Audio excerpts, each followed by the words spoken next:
You've got 3 questions to answer here. Read through the questions and then pause the video and try and answer them. And I'll give the answers shortly. So question number 1, what is the difference between a function and a procedure? Well, they are both subprograms which should both complete one overall task. So it's almost small programs within a program. The difference is a function would return a value, whereas a procedure wouldn't. Question 2, what is parameter passing? Well, if you look at our code on the left, this is a bit of code which is going to triple a number. The first thing it would do is recognise we have a function. It would set num1 to 6. It's then going to print the result of triple num1. So triple is our function and it's sending the value 6 to that function. And this is called parameter passing. Passing a value between functions, procedures and subprograms. Notice that if we send the number 6 to triple, we'll also receive the number 6. So number, which is in brackets after triple, will also be 6. Now this is really good practice that we have different variable names. Number should be different than num1. This is because they're stored in different places in memory. We've got 2 values. And remember, number is a local variable, so it can only be seen within the triple. The next question, there are 2 ways of passing a parameter, by reference or by value. If we look at the code on the left, if we pass by a reference, would be using the print triple open bracket num1 close bracket line of code. We're passing a reference to a memory location. Whereas passing by value is actually passing a number. We very rarely do this because we know that usually if we're passing a value to a function or procedure, that's usually going to be from a calculation or user input. It's very rare that we'd actually pass a value by parameter passing by value to a function or a procedure. Please look at the code on the left and I want you to predict what the code would return.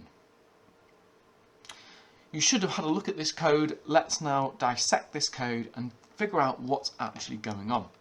So we've got 2 different functions, percentage and grade. Remember, those are not run until we call these. We've then got a new variable called student percent. And it's saying student percent equals percentage. So this time it is running this function. So it's going to start by running percentage.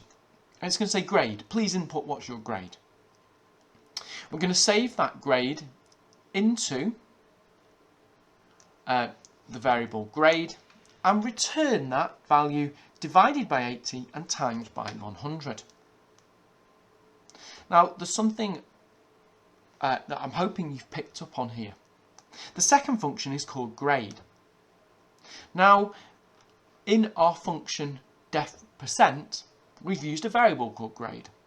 But that's not calling our function called grade. They are 2 different variables. We should make sure we use different names for these, otherwise we're going to get confused. The final line of the code calls the function grade with the value that was returned from the function procedure. So hopefully you'd have figured that out. Here is your next task. We're going to look at a parcel packing company. They wrap presents for Christmas. And the price is calculated based on 3 different things. The type of paper that is selected, the size of the parcel, and any extras that the user wants. This might include a bow, ribbon, postage, and a personalised message. In the table you can see the different prices. So for example, there are 3 types of paper that you can choose: luxury, medium and basic. There's 4 different sizes of parcels and each extra has a different price. So the system should allow the user to make a choice on each of these. They can add more than 1 extra though. Your program needs to validate your user input. It needs to calculate the total cost of the package and then output the total cost to the user. You need to think carefully about how you're going to store this data. Will you store the extras in a list? You might want to change the different items in a list at a later date. So just hardwiring them into the computer system isn't going to be a good example. How might you do that? So in pairs, I want you to do the first two tasks. Plan out the functions and procedures that you will use, and then decide on how you will store the costs for each of the items in the table. This is as planning, and this is what we should be doing when we're met with a task. We should be thinking about the structure, and the different functions and procedures will help you to plan that out. So what did you decide for question 2? How would you store them? The key problem here is that if we hard write these different options into our code and don't give the user a chance to change them, then every time the company runs out of something or wants to change the options, then they're going to have to come back to the programmers. Now, as a customer, I wouldn't be particularly impressed with that. So how might we look at storing these values? I'm going to show you on the next slide. Notice how we've used an array here. We've used an array and stored the values for paper choice in a list. Remember, a list is just a data structure and a data type in Python. We've done this so that we can actually add or remove values from this list. We could add a two-dimensional list to add prices into our choice as well. This means that we could set up new functions or procedures to add or delete items from the different lists. This means that our program will be more sustainable so that we can use this in the future rather than hardwiring in the cost of luxury, medium or basic. We could update the prices as well of items. Task 2 consists of two different programs, a hotel system and a loan repayment system. The hotel system. A hotel wants a system that can calculate the total cost of a guest's stay. They would like to be able to input the details of their stay and output a summary, including the items listed in the bullet points. The hotel charges £35 per night for a single and £55 for a double. Breakfast comes as an extra charge of £6 per guest per day. You need to create a program for this code, making sure it's suitably validated. You sanitize any input, add comments and appropriate white space. You should think about how you are storing data and your data structures that you are using. Program number 2. A bank would like an automated loan system. The user should be able to input their name, monthly wage, loan amount and loan term. They'll need to know how long they'll take out the loan for. That could be 1, 2 or 3 years. And the person is charged an interest rate of 10% for the loan. For example, 10% of the loan is added to the total. The person can only take out the loan if their monthly earnings are at least 3 times the amount of the loan monthly repayments. For example, if your repayment is £250, you must earn at least £750 a month. It should work out what the monthly repayments are and if the person's wage is 3 times the monthly repayments. Also, with this program, you need to have a suitably validated code with input sanitation, comments and white space. However, there is a twist to these two programs.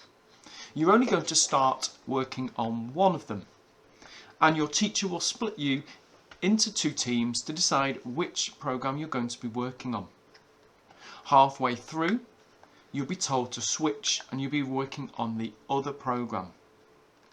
So the key here is that you need to make sure your code is maintainable.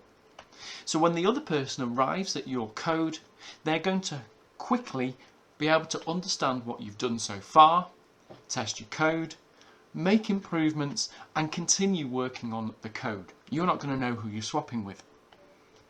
The rules are, when you arrive at the second person's code, you're not going to be able to change any procedures or functions they've been working on. You can actually add functionality to them, but you can't change the outcomes of them.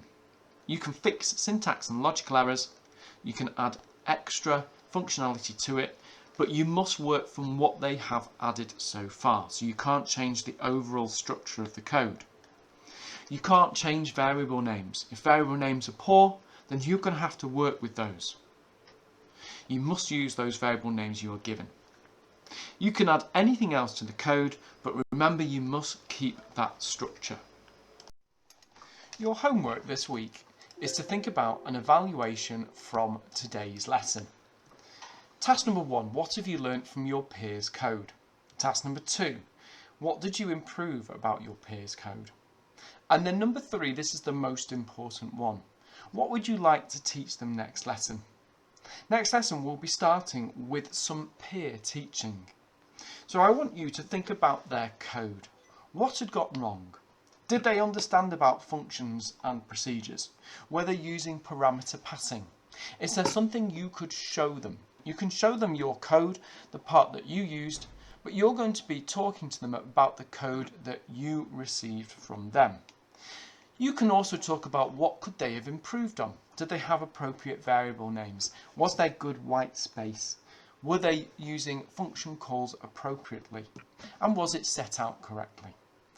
Were there any syntax errors they couldn't fix and you managed to fix them?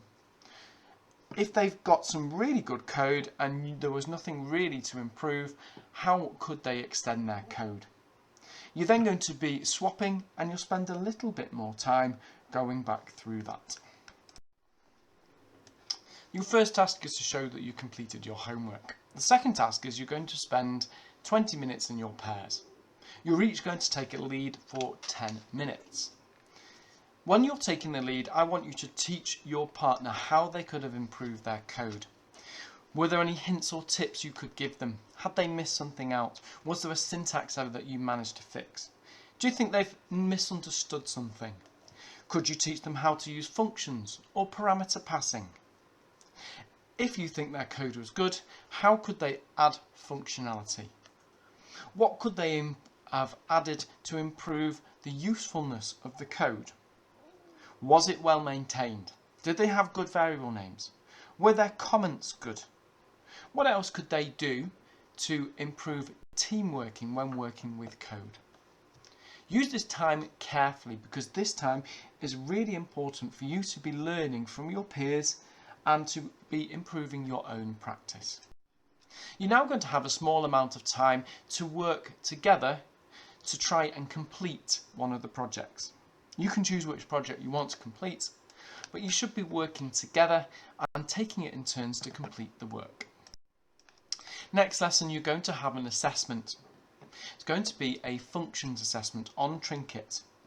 You're going to need to know what is the difference between functions and variables, how to use parameter passing, and how to return values from functions. You're going to need to do multi-call functions and procedures, and what I mean by that is one function will return data and that will be passed to another.